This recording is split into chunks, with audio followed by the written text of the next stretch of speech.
Buenas noches.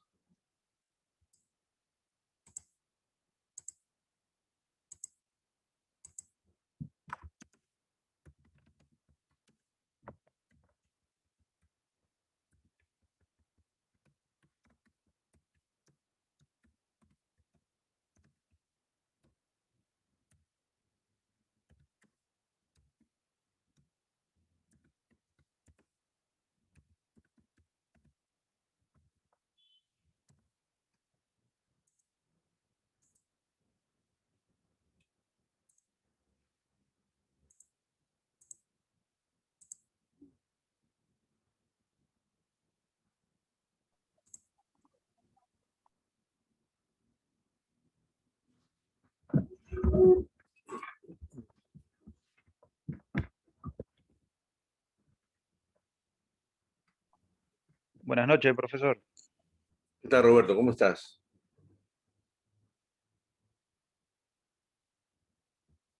Veremos un ratito a los demás compañeros, por favor, ¿ya? Sí, claro, claro, esperamos, no hay problema. Gracias.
Tatiana, buenas noches.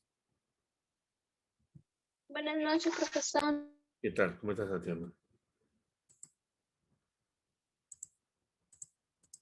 Bueno, vamos a empezar o continuar, mejor dicho, ¿no? Con lo que estábamos viendo en la clase pasada. Estábamos en lo que era la liquidación del siniestro, cuando interviene un ajustador, y habíamos visto lo que era la solicitud de prórroga del ajustador de siniestro, ¿no? En caso del ajustador de siniestro requiera algún plazo adicional para poder concluir con el proceso de liquidación del siniestro, lo puede solicitar a la superintendencia por única vez. Una prórroga debidamente fundamentada, precisando las razones técnicas y el plazo requerido, sujetándose al procedimiento correspondiente establecido en el texto único de procedimientos administrativos de la SBS, según la resolución 3082 del 2011. Esta solicitud suspende el plazo en que cuenta el ajustador de siniestros para emitir el informe correspondiente hasta que la superintendencia emita pronunciamiento y éste les sea comunicado. La presentación de esta solicitud de prórroga efectuada a la SBS debe comunicarse a la aseguradora y al asegurado dentro de los 3 días siguientes de iniciar el procedimiento administrativo. Asimismo, el pronunciamiento de la superintendencia deberá comunicarse al asegurado y a la aseguradora en el mismo plazo antes señalado, contado a partir de la fecha en que el solicitante haya tomado conocimiento del pronunciamiento correspondiente. Informe de liquidación del siniestro. La opinión del ajustador de siniestros emitida en el informe de liquidación no obliga a las partes y es independiente de ellas. El ajustador debe entregar simultáneamente al asegurado y a la compañía de seguros los informes que haya elaborado de acuerdo con el desarrollo del proceso de liquidación del siniestro, debiendo mantener a disposición de la SBS el sustento de haber entregado todos los informes, sean estos parciales o finales, en las direcciones físicas o electrónicas que las partes hayan señalado en la póliza. Si el asegurado o la aseguradora no estuvieran de acuerdo con la liquidación del siniestro, podrán designar a otro ajustador de siniestro para elaborar un nuevo informe, quien se sujetará a los plazos señalados en el presente módulo. De lo contrario, las partes podrán recurrir al medio de solución de controversias que consideren necesario.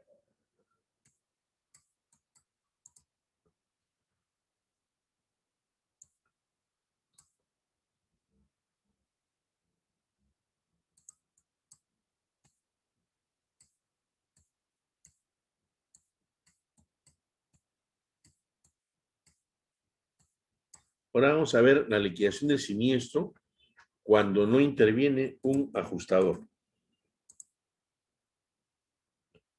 Disculpen. Ok, ahí está. Dentro de los 30 días siguientes a la fecha de haber recibido la documentación e información completa exigida en la póliza para el proceso de liquidación del siniestro, la aseguradora deberá pronunciarse sobre el consentimiento o rechazo del siniestro. En caso la aseguradora requiera aclaraciones o precisiones adicionales respecto a la documentación o a cualquier otra circunstancia sobre la información que haya presentado el asegurado, deberá solicitarla dentro de los primeros 20 días del plazo antes señalado, lo que suspenderá el plazo hasta que se presente la documentación e información correspondiente. Si la aseguradora no se pronuncia dentro del plazo de 30 días a que se refiere el párrafo anterior, se entenderá que el siniestro ha quedado consentido, salvo que se presente una solicitud de prórroga del plazo con que cuenta la aseguradora para consentir o rechazar el siniestro conforme a lo señalado en el artículo que se indica. Un ratito, por favor.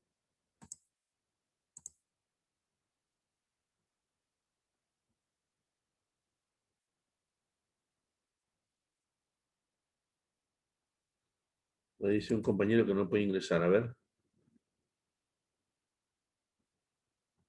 Ya pudo ingresar. Ok. Hola, Alberto, ¿cómo estás? Ya pudiste ingresar.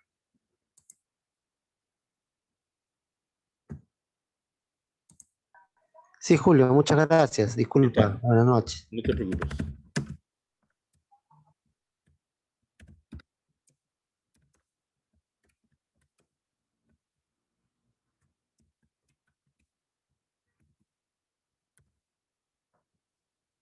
Continuemos entonces.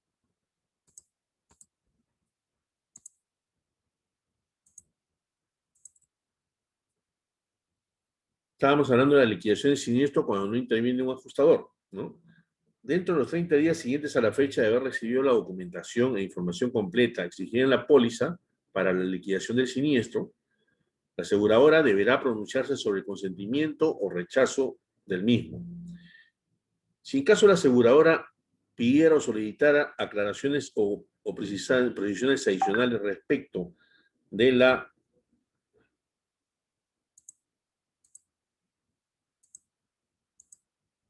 documentación o información presentada, ¿no?, deberá solicitarla dentro de los primeros 20 días del plazo antes señalado, lo que suspenderá el plazo hasta que se presente la documentación e información correspondiente.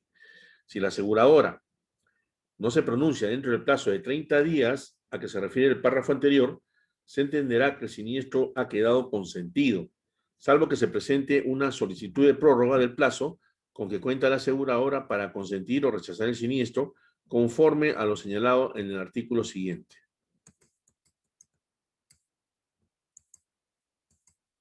Solicitud de prórroga de la aseguradora. Cuando la aseguradora requiere un plazo adicional para realizar nuevas investigaciones u obtener evidencias relacionadas con el siniestro o la adecuada determinación de la indemnización o prestación a su cargo, podrá solicitar al asegurado la extensión del plazo antes señalado. En caso contrario, se sujetará al procedimiento 91 establecido en el TUPA de la SBS. La presentación de la solicitud de prórroga efectuada a la SBS debe comunicarse al asegurado dentro de los 3 días siguientes de iniciar el procedimiento administrativo.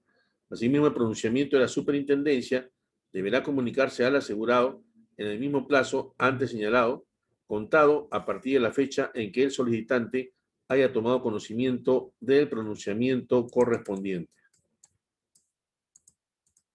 Consentimiento y plazo de pago de un siniestro.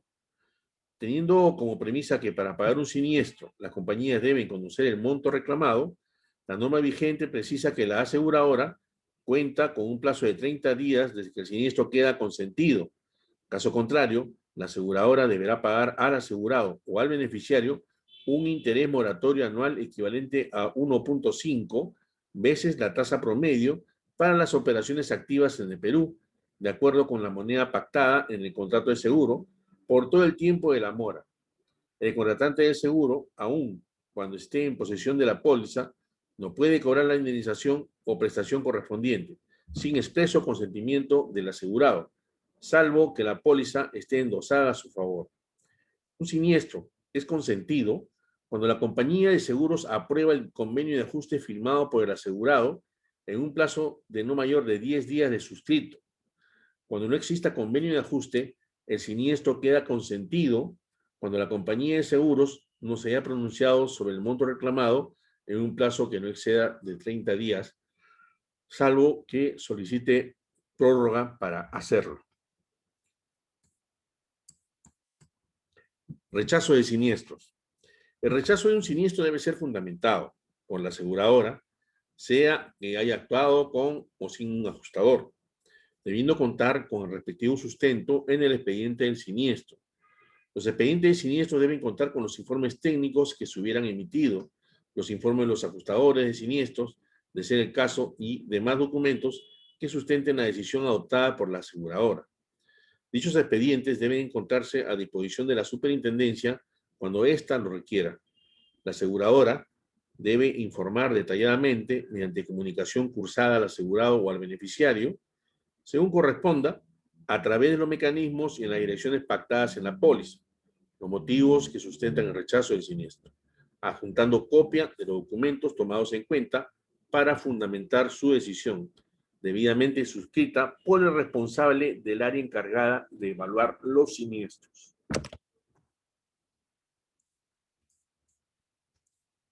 Dicha comunicación debe ser elaborada y entregada al asegurado o al beneficiario dentro de los pasos indicados en el presente módulo, según corresponda.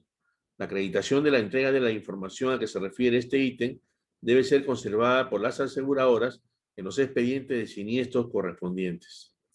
En caso de intermediación de un corredor de seguros, las aseguradoras deben remitir copia de la comunicación de rechazo del siniestro al corredor a efecto que éste cumpla con su obligación de asesoramiento. ¿Qué información hay que incluir en la comunicación de rechazo del siniestro? La comunicación de rechazo del siniestro debe contener información sobre los mecanismos de solución de controversias a los que puede acudir el asegurado o el beneficiario, en caso se encuentre disconforme con el pronunciamiento de la aseguradora, según el siguiente texto. En caso de disconformidad con los fundamentos de rechazo del siniestro, usted podrá acudir a las vías de solución de controversias, como son la Defensoría del Asegurado, el Instituto Nacional de Defensa de la Competencia y la Protección de la Propiedad Intelectual, INDECOPI, o el Poder Judicial o instancia arbitral, según se haya pactado. Para solicitar orientación, podrá comunicarse con la plataforma de atención al usuario de la SBS al teléfono gratuito 0800 10 840. Disconformidad con el rechazo del siniestro. Si el asegurado o el beneficiario no están conformes con los fundamentos utilizados por la aseguradora para sustentar el rechazo del siniestro, podrá presentar un reclamo ante la aseguradora de conformidad con la circular número G184 del 2015 de servicio de atención a los usuarios o recurrir al mecanismo de solución de controversias que corresponda. En tal caso, el asegurado o el beneficiario podrá presentar bajo su costo las pericias o pruebas de parte que estime conveniente y solicitar el reembolso de los gastos incurridos siempre que su reclamo resulte fundado.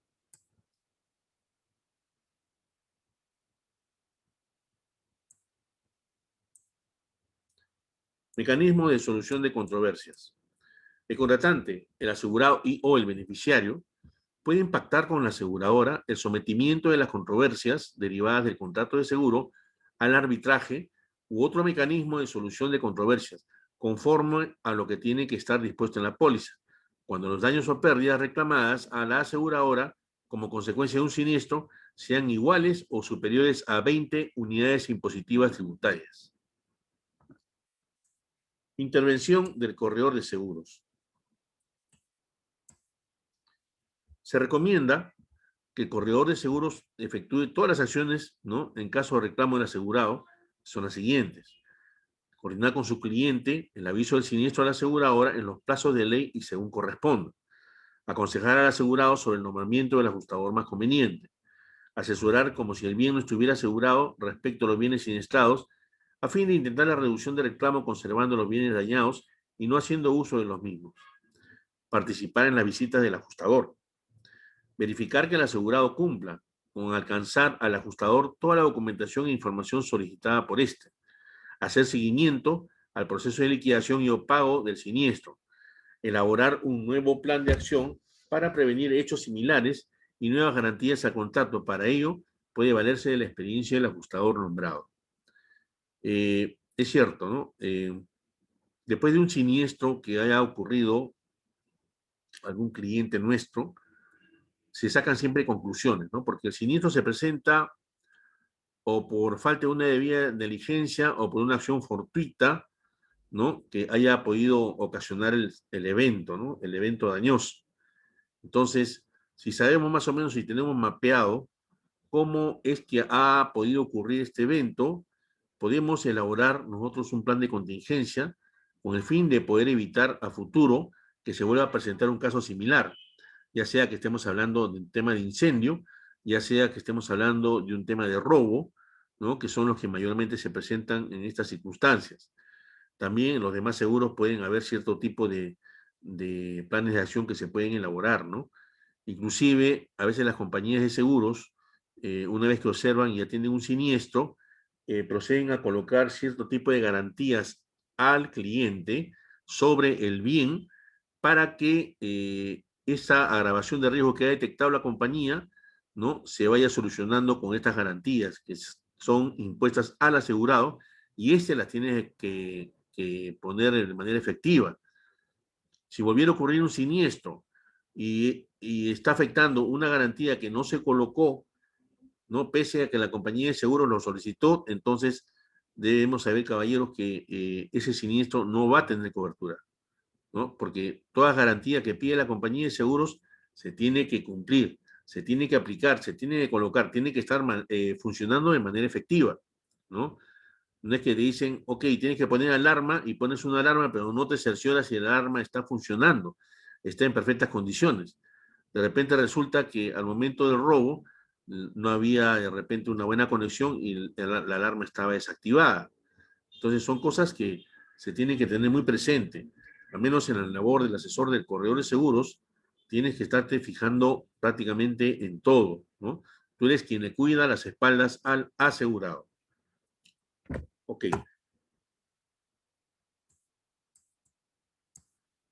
Situaciones de infraseguro y sobreseguro.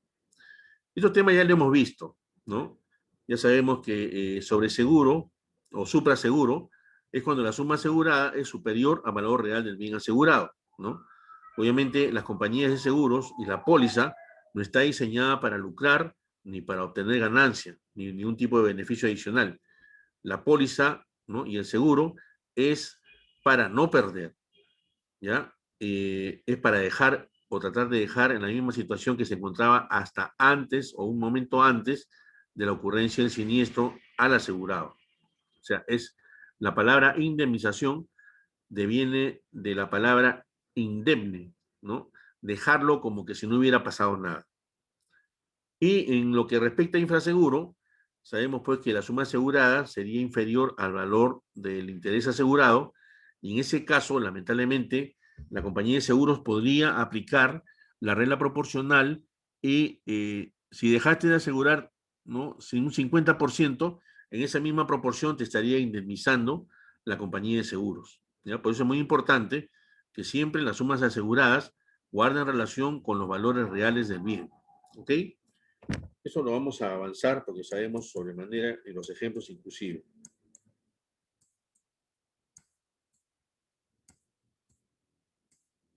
Esta parte de acá sí es importante. Se habla de la causa próxima. Las compañías de seguros tienen que analizar, ¿no? Si la causa próxima que generó el siniestro se encuentra amparada dentro de las coberturas de la póliza, ¿no? La causa próxima, como ya se explicó, es la que se produce de manera directa o la que produce de manera directa un resultado y a la cual se le atribuye la pérdida o el daño, ¿no? O como consecuencia del siniestro. Asimismo, es una causa activa que hace poner en movimiento una cadena de sucesos que producen un resultado sin intervención de ninguna fuerza que provenga de una fuente independiente. Adicionalmente, es bueno precisar que un siniestro estará o no estará cubierto en la medida que cumpla con el principio de la causa adecuada, previsto en el inciso E, artículo 2 de la Ley 29.946, Ley del Contrato de Seguro. Es decir, lo que se trata es de identificar el acto del que resulta un daño como consecuencia lógica, directa, ininterrumpida y sin el que éste no hubiera ocurrido. Es decir, la causa adecuada o próxima es la principal causa de un daño. En conclusión, si el acto está cubierto en las pólizas de riesgo nombrados o no está excluido en las pólizas de todo riesgo. Como sabemos, los riesgos nombrados son aquella póliza en la cual te indico yo te cubro A, B, C, D, ¿no? Esas son las únicas coberturas que vas a tener en tu póliza. Es una póliza de riesgo nombrado. Sin embargo, tenemos también otra que es la cobertura de todo riesgo. Te cubro todo menos lo que está excluido. Y ahí sí tienes que fijarte en lo que son las exclusiones, ¿no? En el riesgo nombrado tienes que preocuparte de que la causa próxima esté, ¿no? Dentro de las coberturas que se indican en los riesgos nombrados. En cambio, en una póliza de todo riesgo tienes que preocuparte de que la causa próxima no esté excluida. O sea, tienes que revisar bien las exclusiones. ¿Alguna consulta hasta este momento, estimados alumnos?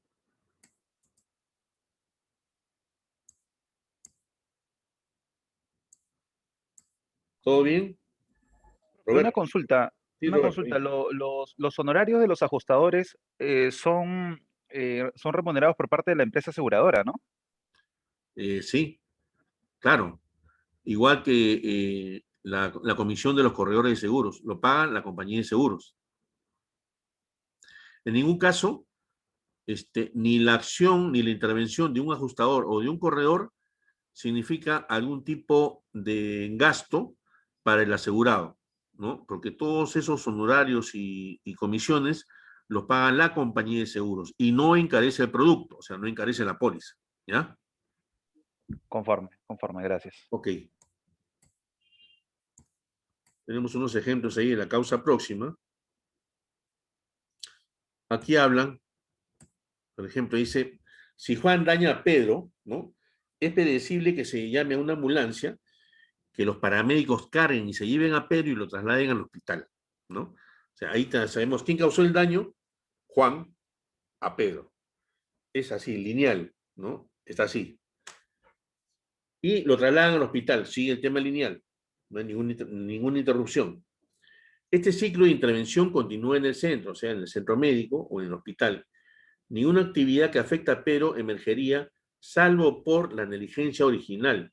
Entonces, la responsabilidad de Juan continuará hasta que un imprevisible Tomás intervenga, por ejemplo, manejando negligentemente y colisione con la ambulancia, o el paramédico o alguien del equipo del hospital sea tan negligente que constituya una nueva causa del acto. Si bien es cierto, Juan había ocasionado el daño a Pedro y probablemente se estaba trasladando pues en la ambulancia, ¿no? Hacia el hospital, pueden ocurrir dos casos, podrían haber ocurrido dos casos, ¿no? Que en el trayecto al hospital, ¿no? Un conductor imprudente llamado Tomás choque de manera negligente contra la ambulancia, ¿no? Y ocasione un daño adicional. Lo mismo también podría haber pasado habiendo llegado Pedro al hospital y quizás por ahí un paramédico, ¿no? Actuando también de manera negligente, le podría haber causado quizás algún tipo de lesión, ¿no? Adicional a la que ya le había causado Juan. Entonces, pero de todas maneras, la persona que inicia, quien tiene la responsabilidad inicial es Juan sobre el daño ocasionado a Pedro, ¿ok? No hay que perder siempre de vista eso. ¿Quién es el que causa el daño original? Sí, ahora van a haber una situación de responsabilidad civil, donde también tenemos que ver el tema de la causa próxima. Acá nos va a permitir tener un mejor panorama de ese tema, ¿no? La causalidad en la ley inglesa está vinculada a la prueba legal de lejanía o cercanía y la propia causalidad. Además, que hubo una relación de hecho entre lo que el demandado hizo o dejó de hacer y el daño o perjuicio que sostiene el demandante. En el momento oportuno era previsible que ese proceder podría causar un daño o perjuicio de ese tipo. Esos tres elementos, deber, lejanía y causalidad, son herramientas que usan las cortes inglesas para limitar el rango de responsabilidad por negligencia. Todos ellos son útiles a su manera. Al final, la decisión es una cuestión de política para los jueces. Y un ejemplo que nos podría ayudar aún más el concepto de causa próxima, ¿no? En sentido amplio. Una pareja joven que alquila un departamento encima de un pequeño supermercado tiene una póliza domiciliaria que cubre los contenidos del mismo contra incendio y líneas aliadas. El propietario de la tienda también tiene su propia póliza multirriesgo que incluye coberturas similares. Una noche la esposa regresa a casa del trabajo, algo más tarde que de costumbre, enciende la cocina eléctrica para calentar la sartén y va al dormitorio a cambiarse. Se demora un poco más de lo esperado y al regresar a la cocina se encuentra que la sartén se ha incendiado y que el fuego se está expandiendo a las cortinas y muebles. Por fortuna, ella mantuvo la calma, logra apagar la corriente y llama por teléfono a los bomberos que pronto apagaron el fuego. Luego, en su momento, su esposo presentó un reclamo por los daños causados por el incendio. No habiendo duda al respecto sobre el origen del daño, la compañía de seguros procedió a pagar el reclamo. Pero al filtrarse el agua utilizada para apagar el incendio del segundo piso, les había causado bastantes daños a las existencias del tendero del primer piso. Las preguntas son, ¿podría presentar un reclamo por estas si tenemos en cuenta que los daños los causó el agua y no el incendio, suponiendo que no cuenta con la cobertura de daños por agua, el tendedero? A la luz de esta doctrina, la respuesta es que él puede reclamar bajo la cobertura de incendio de su póliza. ¿Por qué? Porque la pérdida se debió directamente al incendio. En otras palabras, la causa adecuada o próxima de su pérdida fue el incendio, aunque el daño lo causara el agua, por lo que tiene derecho a cobrar la indemnización de su asegurador. ¿Esta parte de acá se entendió, estimados alumnos? Sí, ¿Tienen alguna profesor. duda? ¿Sí? ¿O tienen alguna duda? Por favor, con toda confianza. ¿Sí? Profe, estos ejemplos son la base para poder resolver la asignación. Creo que tiene relación, ¿no? Así es. Así es. Ujú. ¿Ok? Sigamos. En teoría, la doctrina es bastante sencilla, ¿no? La pérdida debe surgir de forma directa de un riesgo asegurado o ser el resultado de una cadena directa de acontecimientos que se inician con el mismo. Un ejemplo más claro, ¿no? A ver, quiero ver si es que... Están viendo la pantalla, ¿no? No quiero, de repente se cortó la pantalla. Están... Yo sí lo observo, yo sí lo Ya, observo. perfecto, perfecto. Acá vemos una ficha de dominó que han sido colocadas de manera muy similar, a una distancia muy similar y cercana, que al momento de nosotros empujar una de ellas, hacen que ésta haga el efecto dominó que se llama, donde las fichas empiezan a caerse todas de manera, ¿no?, correlativa prácticamente, ¿no? Si nosotros en esta cadena, ¿no?, dejáramos, por ejemplo, una de colocar 4 o 5 fichas, se generaría un espacio, ¿no? Y ese espacio sería la interrupción a esta cadena. Para que continúe esa cadena tendría que haber otra acción, que sería nuevamente empujar con el dedo la ficha que estuviese parada y continuaría la reacción, ¿no? Más o menos así funciona la teoría y la doctrina de la causa próxima, ¿ya? Tiene que iniciarse desde un punto y terminar en el otro. Si interviene una segunda, no hay que perder, ¿no?, de vista cuál fue la primera que la causó, ¿ya? En un caso ocurrido en el año 1908, el juez dio una definición que todavía se cita de lo que constituye causa próxima, que coincide básicamente con lo que en nuestro derecho es la causa adecuada. Dijo, la causa próxima es la causa eficiente y activa que pone en marcha una cadena de acontecimientos que producen un resultado sin intervención de alguna otra fuerza que se iniciara y trabajara activamente, originada en una fuente nueva e independiente. Jurídicamente, para que una conducta sea causa adecuada de un daño, es necesario que concurran dos aspectos: un factor inconcreto y un factor inabstracto. El factor inconcreto debe entenderse en el sentido de una relación de causalidad física o material, lo que significa que en los hechos la conducta debe haber causado daño, es decir, el daño causado debe ser consecuencia fáctica o material de la conducta antijurídica del autor. Sin embargo, no basta la existencia de este factor, pues es necesaria la concurrencia del factor inabstracto para que exista una relación de causalidad adecuada. Este factor se entiende como la conducta antijurídica abstractamente considerada de acuerdo con la experiencia normal y cotidiana, es decir, según el acontecimiento ordinario de los acontecimientos, valga la redundancia, debe ser capaz de producir daño.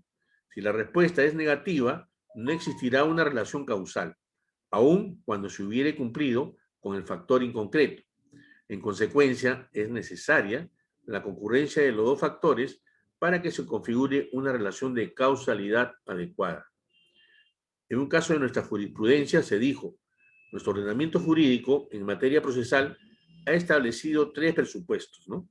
La existencia del daño causado, el hecho causante del daño, revestido de dolo, culpa o mediante un bien riesgoso o peligroso, o el ejercicio de una actividad peligrosa, y la relación de causalidad adecuada entre el hecho causante y el daño causado.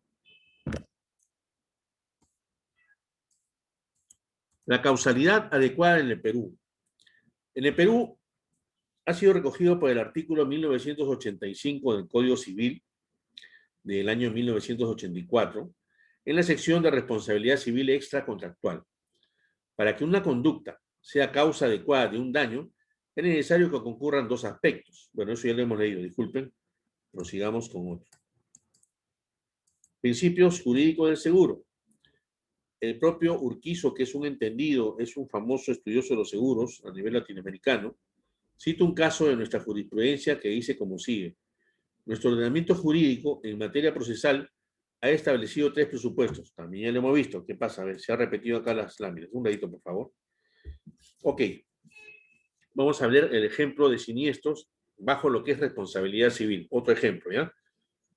Hay una pérdida donde podría tener su origen en la negligencia, no del asegurado, sino de un tercero o de una persona que está a su servicio. Esto se llama la responsabilidad vicaria.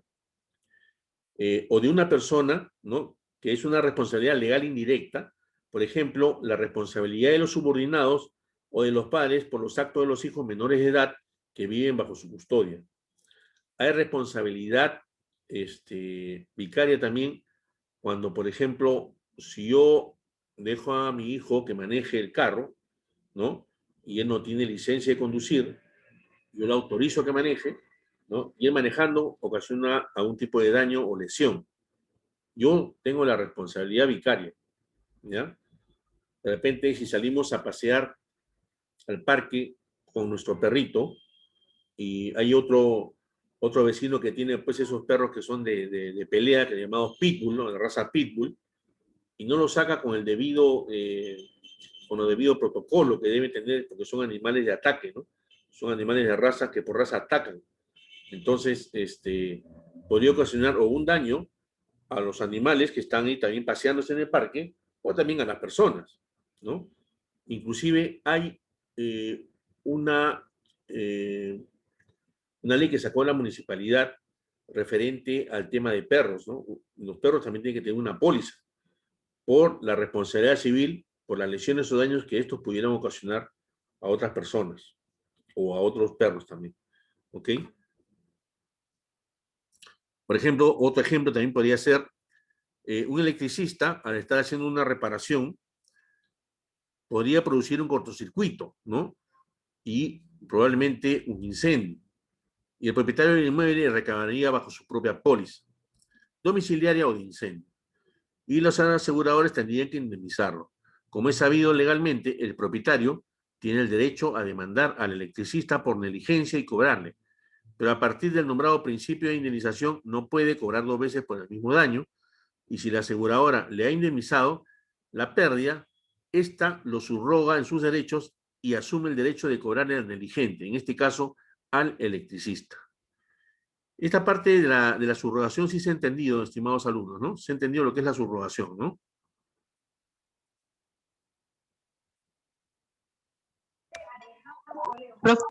Profesor, buenas noches. ¿Cómo estás, Sonia? A mí me gustaría que por favor la pudiera dar nuevamente el concepto, porque a mí me quedó un poquito dudoso ahí el tema de la subrogación. Claro. ¿Qué cosa quiere decir subrogación? La subrogación está indicada y está como parte también de condicionado de las pólizas, ¿no? Todas las pólizas lo tienen. Cuando la compañía de seguros indemniza al asegurado por un siniestro debidamente cubierto y amparado en la póliza, ¿no?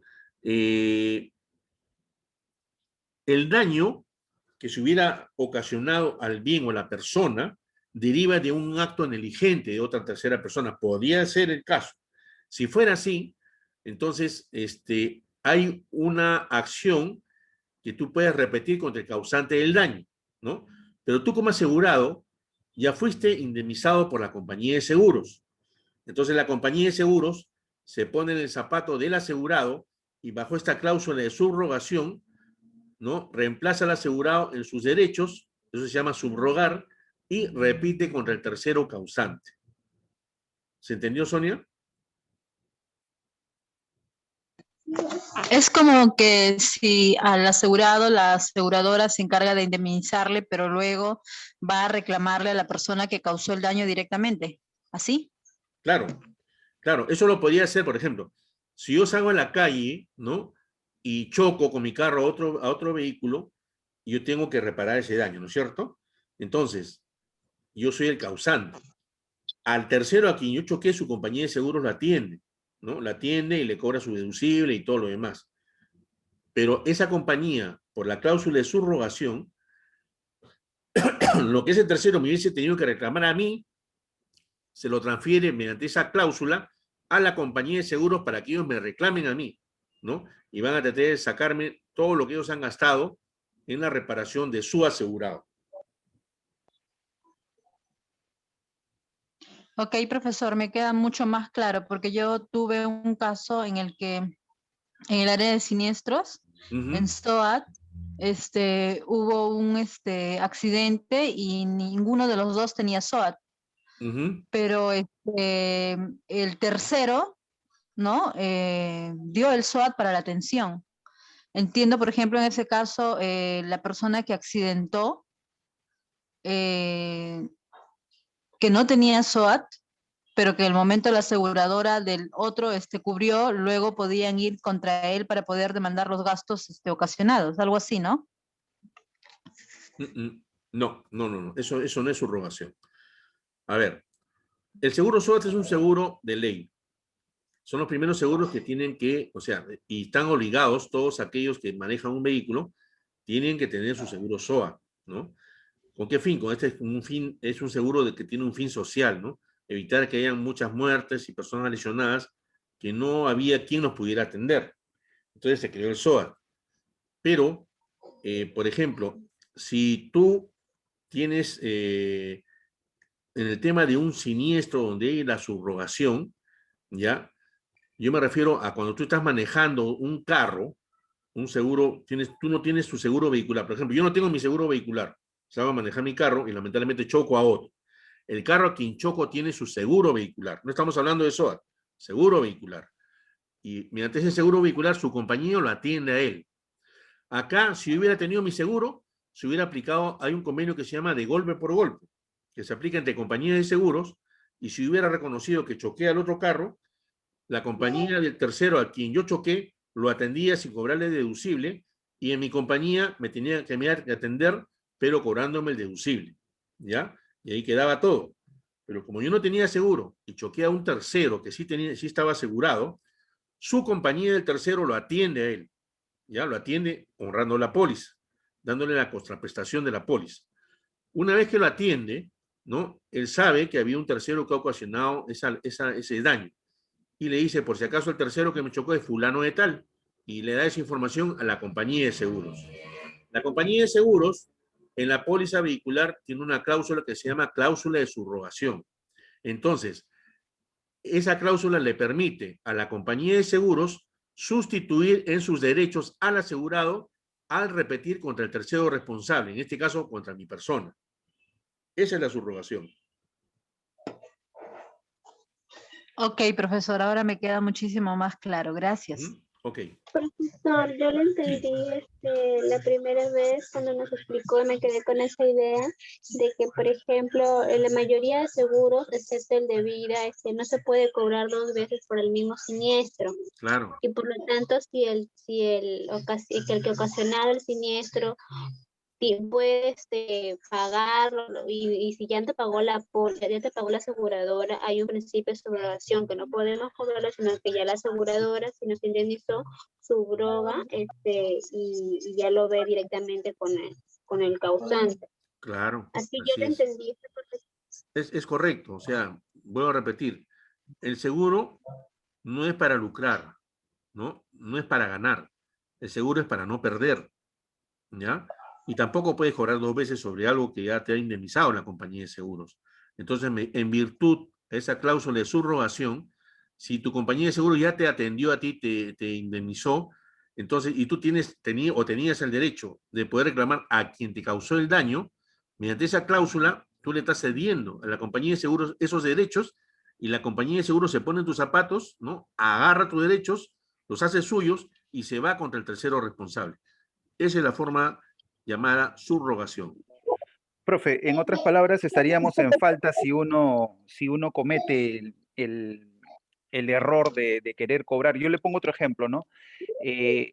Un tercero a mí me ocasionó un siniestro, me ocasionó un choque, ¿no? Se supone que a mí, es lo mismo que usted ha explicado, solo que al revés, ¿no? La compañía me indemniza a mí, Ujú. Entonces yo ya no tendría por qué reclamarle al tercero, ¿no? Así Porque hay es, algunos que lo podrían hacer, ¿no? Hay algunos que así quieren es. cobrar doble. Me indemnizaron por acá la compañía de seguros y yo por lo bajo le estoy cobrando al tercero. Entonces ahí yo estoy en falta, estoy en Claro, contra de esa cláusula de subrogación, ¿verdad? claro, Y creo así que es. otro ejemplo claro podría ser de que la bendita franquicia, que uno como asegurado me corresponde, ¿no? Pagar mis $150 en este mismo ejemplo de siniestro vehicular. Yo Sí. por lo bajo podría hacer que el que provocó el siniestro le digo, oye, págame mis $150, pues, ¿no? Entonces ahí yo también estaría en falta con la subrogación, ¿es correcto? Podría darse el caso, ¿no? Ahora, puede ser el caso también que al tercero le convenga, ¿no? Ok, te pago el deducible y ya yo afrento a la compañía de seguros, ¿no? De repente, eh, en verdad, las condiciones son para respetarlas, ¿no? Si tú haces eso a priori, ¿no? Entonces estás entendiendo, dando a entender que no vas a querer la atención de la compañía de seguros porque el tercero ya te está pagando, ¿no? Una de las condiciones de la póliza es que tú no tienes que llegar a ningún acuerdo, No, ¿no? yo le ponía el ejemplo, profe, perdóneme, le ponía el ejemplo de la franquicia nada más. O sea, La la franquicia no es compañía, materia de recupero, la franquicia se paga claro. y la paga el Ajá. asegurado. Tú no le puedes cobrar la franquicia al tercero. Lógico, no, yo le ponía el ejemplo, ¿no? Yo le puedo cobrar al tercero por lo bajo, digo, y de repente ahí creo que estoy incurriendo en una falta sobre la subrogación. Es también un Claro, pero si lo ejemplo estás de eso. haciendo por lo bajo, Claro, ¿cómo la compañía se puede enterar? Pues, ¿no? claro, sí, pues, exacto, exacto, Ujú. ¿no? Eso quería comentar.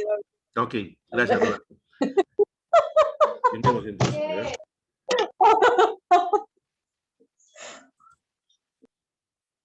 Hay alguien que está que se ríe muy bien. Qué bueno. Vamos a ver. Continuemos.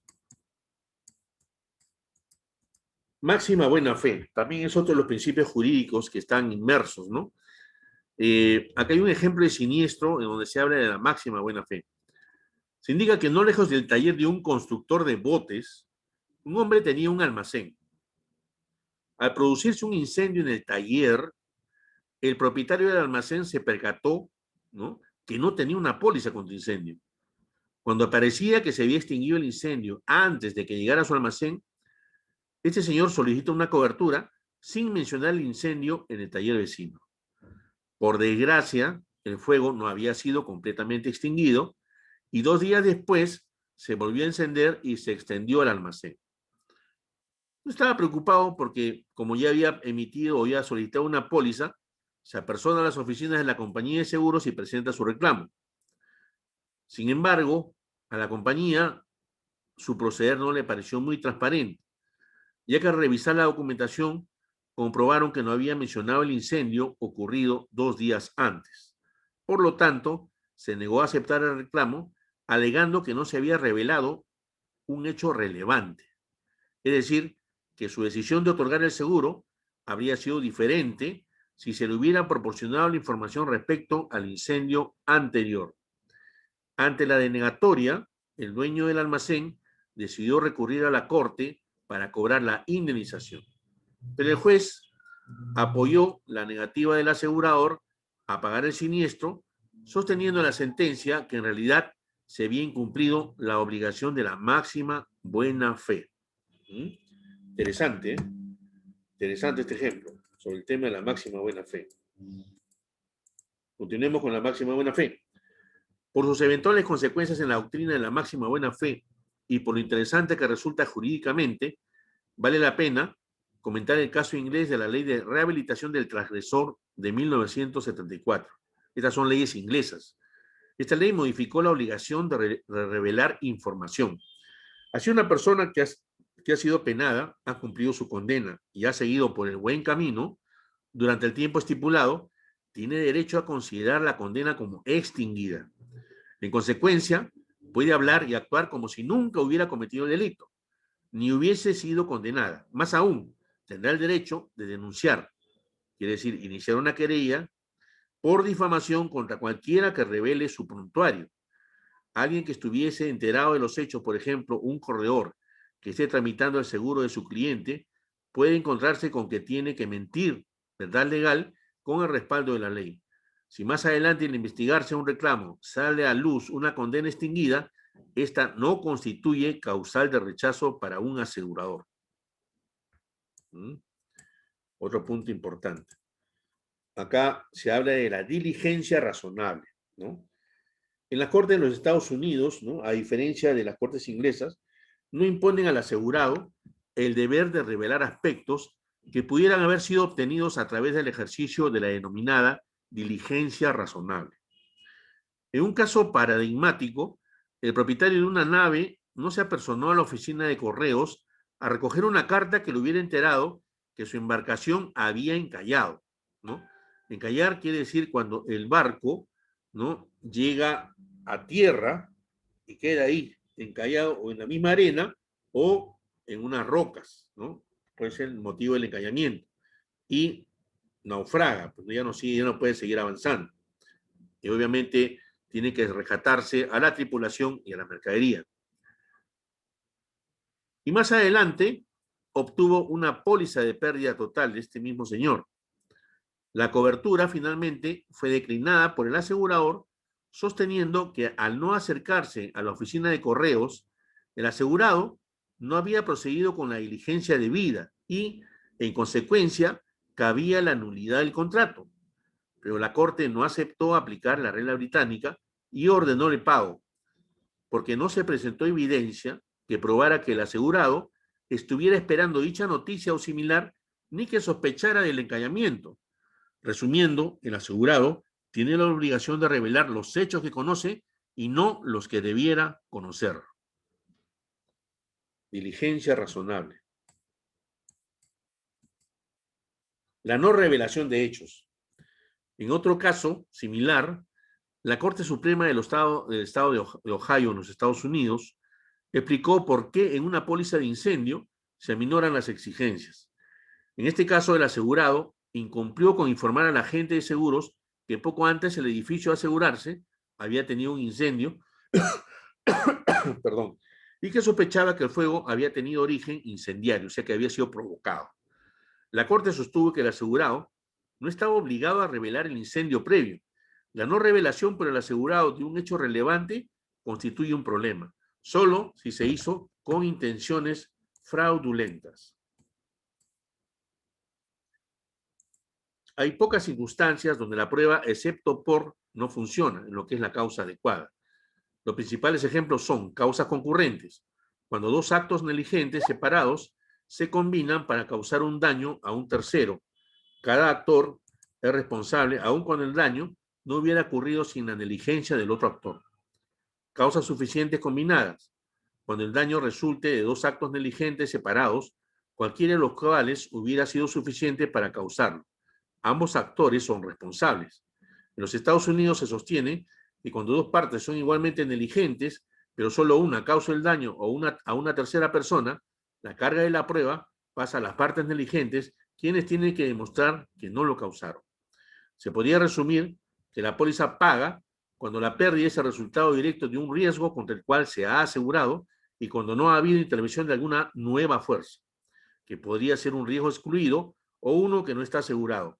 Ambos casos no cubren todas las posibles variaciones de circunstancias y los casos reales motivan con frecuencia que se tenga que recurrir al Poder Judicial.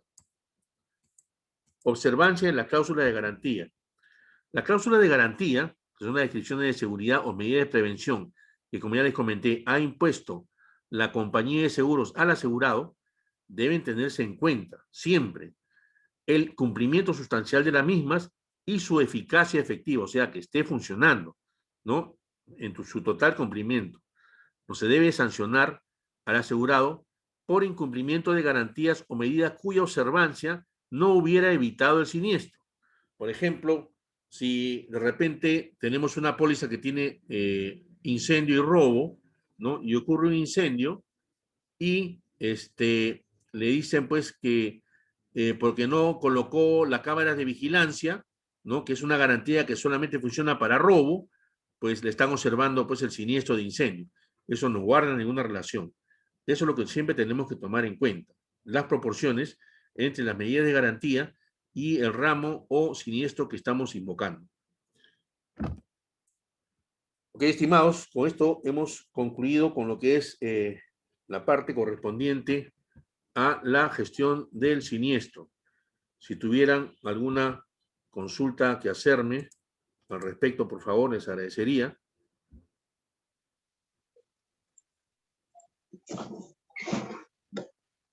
Sonia.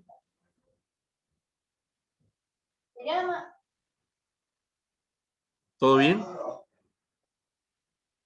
Ok. Bueno, entonces procedo a despedirme y agradecerles su atención. Nos estaremos viendo ya la siguiente semana.